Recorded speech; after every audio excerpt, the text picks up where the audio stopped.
Princess André, the poised and ambitious 18-year-old model, has once again captured the public's imagination with a bold foray into temporary hair transformation, spray-dyeing her locks a rich brunette shade that eerily mirrors the iconic look of her mother, Katie Price.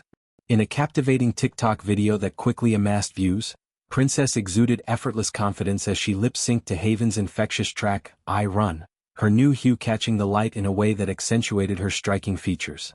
Clad in a cropped leopard print tank top paired with casual gray joggers, she embodied a blend of youthful rebellion and inherited glamour, captioning the post with a simple yet telling declaration, I now wanna be brunette. This fleeting change wasn't just a stylistic whim. It served as a poignant visual echo of Katie, the 47-year-old former glamour model whose larger-than-life persona has long defined the André family dynasty.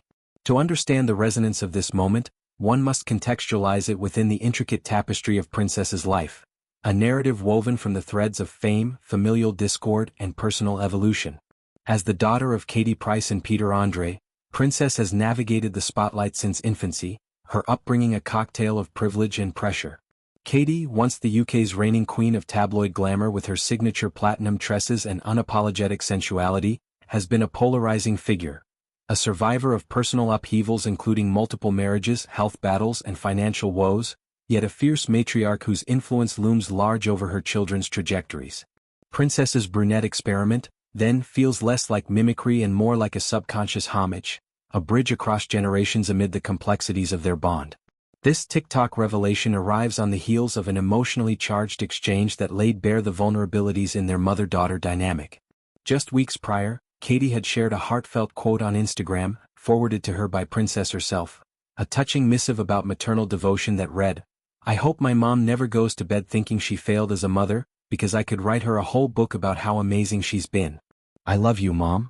Katie, visibly moved, reposted it with a tender note, thank you gorgeous daughter at Princess_André, tagging her offspring in a public display of reconciliation. This gesture was particularly timely, following the airing of Princess's ITV reality series The Princess Diaries, which chronicled her journey toward adulthood but conspicuously omitted Katie from its frame due to filming restrictions tied to ongoing family tensions. The Princess Diaries emerged as a cultural touchstone, blending the gloss of celebrity adolescence with raw glimpses into the André clan's fractures. The show's debut season traced Princess's milestones, from her electrifying catwalk debut at the Ibiza Fashion Festival, where she commanded the runway with a poise belying her years, to the behind-the-scenes machinations of securing her inaugural major brand partnership, a deal that solidified her as a rising influencer in her own right. Viewers were treated to intimate access, from styling sessions that highlighted her burgeoning fashion sensibility to candid chats about the weight of legacy. Yet, the absence of Katie was a glaring void, one that sparked speculation and sorrow. Peter André, Princess's father and a staple of 90s pop nostalgia, along with his current wife Emily and son Junior, filled the emotional foreground, offering unwavering support as Princess turned 18. The finale tugged at heartstrings with Peter's impassioned speech at her birthday bash, where he extolled her growth into a remarkable woman, his voice cracking with paternal pride. Katie's exclusion from this celebration was a sore point, one she addressed publicly by explaining her decision to retreat abroad rather than endure the sting of uninvitation.